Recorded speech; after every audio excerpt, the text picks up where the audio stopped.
Hey everybody, it's Shadowstar and Crystal here for another review of Black Lightning. This time it's Lawanda the Book of Hope. Well, it's over. Lala's dead. Yeah, okay, he got killed by Tobias. Wonderful. That's to me the biggest highlight of this episode is the only two scenes we got of Tobias. Otherwise, this episode was alright. I mean, this episode was better than the first episode. I often think of some of these scenes and think they're in the first episode. You know what?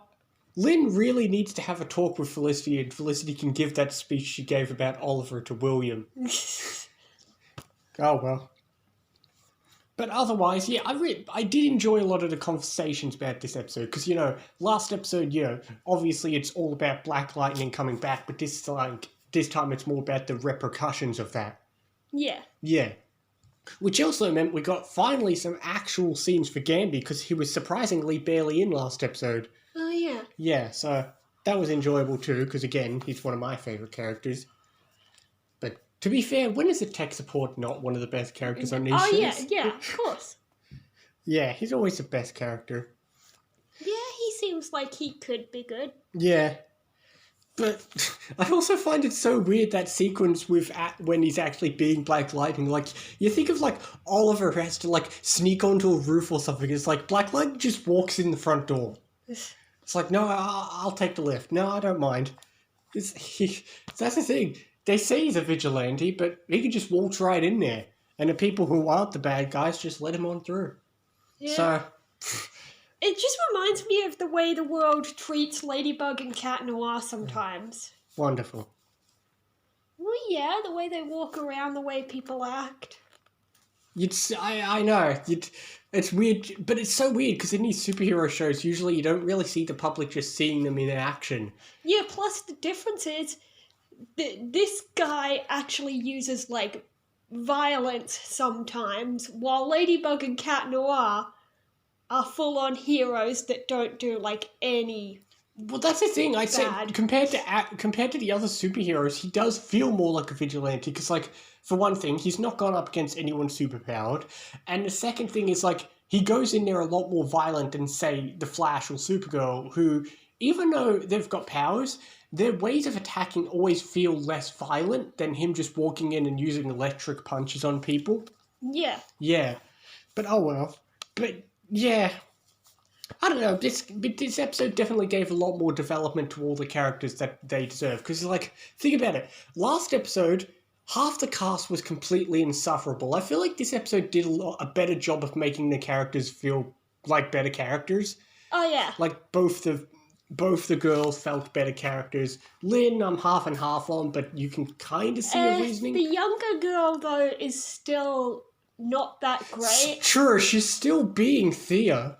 She's still just... she's just Thea. I mean, she's drinking when... Yes, I mean, it's not drugs, but it's still close. She's not doing drugs, but still close enough. Yeah, although that's not that bad.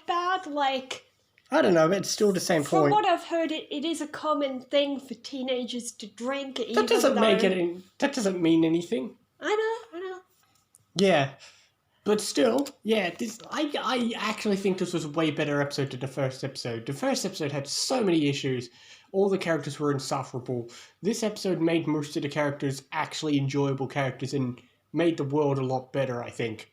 So, I think my opinions actually stepped up from last time. Yeah, but I think I found a difference between this and most superhero shows. Oh, of course. Okay, last time I mentioned one interesting difference is that he's not new to his powers, but the other thing is, I still don't know where his powers came from. Well, I'm not going to say where, but that answer does come eventually. Yeah, I know, it's interesting that you don't get told the backstory in, the first episode. That's true. Although it's hard to compare it to, because, there's Supergirl, but I feel like that's easy because pretty much everybody knows Superman and Supergirl's powers, whereas Black Lightning's not as common. Yeah. Yeah, and, it's not an origin story like Flash, so, yeah. But at the same... so, yeah, but it does get explained eventually, but, oh well, I guess it just kind of paints it a bit more of a mystery, because, it's it's a bit like Arrow where you're unfolding a backstory, except not with constant flashbacks. But Yeah. obviously you're going to get information piece by piece. Yeah. But yeah, you are. But obviously, yeah, this show's very, very different tonally to all the other shows. Because, like, when he's. Unlike the other. Because here's the thing. Except for the scenes where he's actually using his powers, you often forget you're watching a superhero show. Yeah. Like, compared to, say, even Flash, when there's not superpowers, you know you're watching a superhero show. It all kind of feels sci-fi and so on. Whereas this, it's very grounded and down to earth, except for those scenes where he's using his superpowers.